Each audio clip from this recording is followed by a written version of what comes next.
D'habitude, il y avait beaucoup plus de monde qu'aujourd'hui. Je suppose qu'un certain nombre de choses que nous allons négocier avec les organisations syndicales justifient ou expliquent peut-être cela.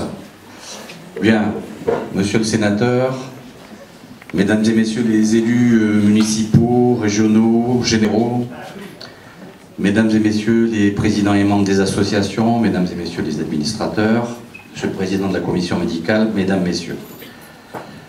Je tiens tout d'abord, après notre vice-président de conseil de surveillance, à excuser monsieur le ministre de l'Intérieur qui, comme vous l'imaginez, est retenu par la situation internationale dans le nord-ouest de l'Afrique, et une situation qui, hélas, vous le savez, n'est pas sans conséquences dans notre pays. Alors je ne parlerai pas très longtemps du BEH, le fameux BEH, le bail emphytéotique hospitalier, parce que d'une part, je vous en ai déjà amplement parlé, et comme vous le savez, nous essayons de mettre en place avec nos partenaires Eiffage et Éveil des relations qui ne soient pas telles qu'elles ne puissent empêcher, effectivement, ou qu'elles puissent empêcher une modification donc de nos rapports contractuels.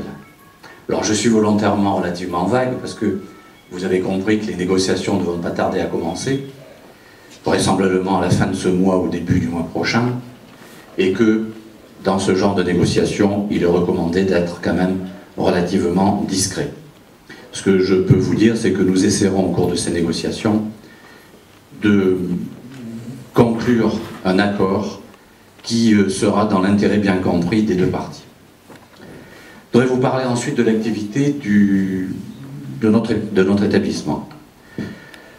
Vous le savez, et d'aucuns d'ailleurs ont tenté d'utiliser ce fait contre le CHSF.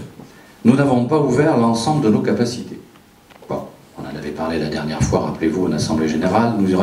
Il nous reste à ouvrir 136 lits et places et quelques salles d'opération, 7 pour être exact. Et vous savez que notre plan de développement prévu au projet médical programme l'ouverture de ces 136 lits postes et places sur les 2 ou 3 prochaines années. Ainsi d'ailleurs que les salles d'opération.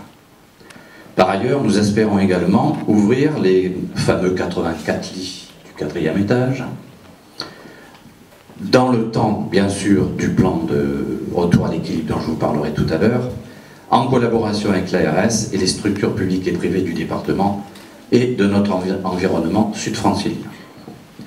Le développement de cette activité, vous le savez, se fera avec des redéploiements de personnel, mais également avec des création de postes.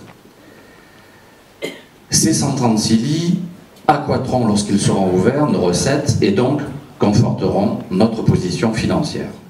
Vous savez que ces ouvertures concerneront beaucoup de services. La neurologie, la cardiologie, je ne vais pas tous les citer, la néonatologie, la chirurgie, etc.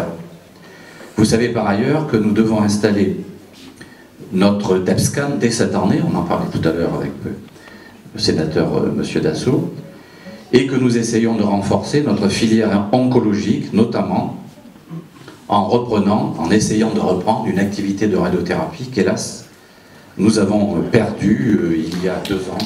Bien, chers amis, je voulais vous dire que votre ministre, Manuel Valls, m'a simplement demandé de vous transmettre toute sa satisfaction et toutes ses félicitations pour l'excellent travail que vous faites actuellement et que vous avez fait pour mettre en route cet hôpital à partir des 2 établissements qui ont été fermés. Et ça n'a pas été facile, et vous l'avez fait, et vous l'avez donné du mal, et je voudrais vous remercier tous de tout ce que vous avez fait, de votre compétence, de votre dévouement pour votre travail, pour les malades et pour l'hôpital.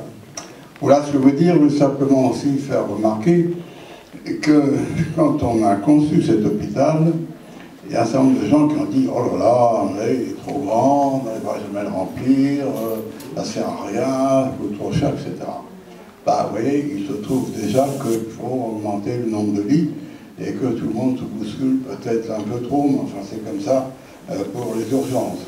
Donc cet hôpital a bien sa place pour le sud francilien et pour toute la région.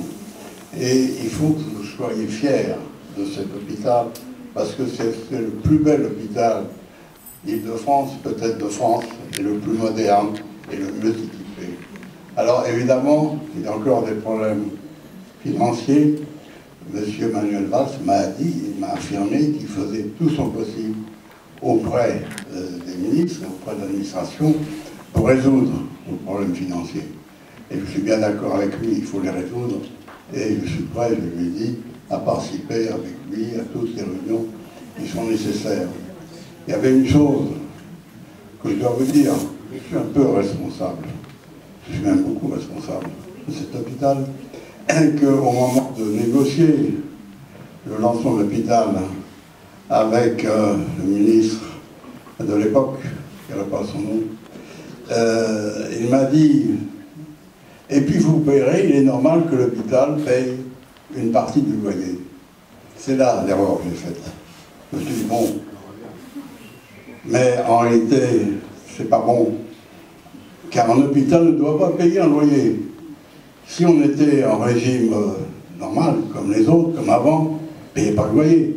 Alors on payait effectivement l'entretien, on payait beaucoup de frais, mais on ne payait pas le loyer, et surtout des loyers qui sont forfaitaires et qui montent en fonction des coûts de la vie.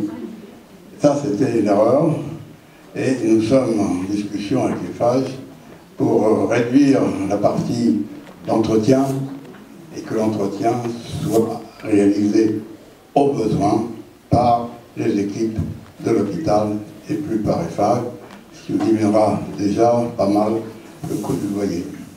Et de toute façon,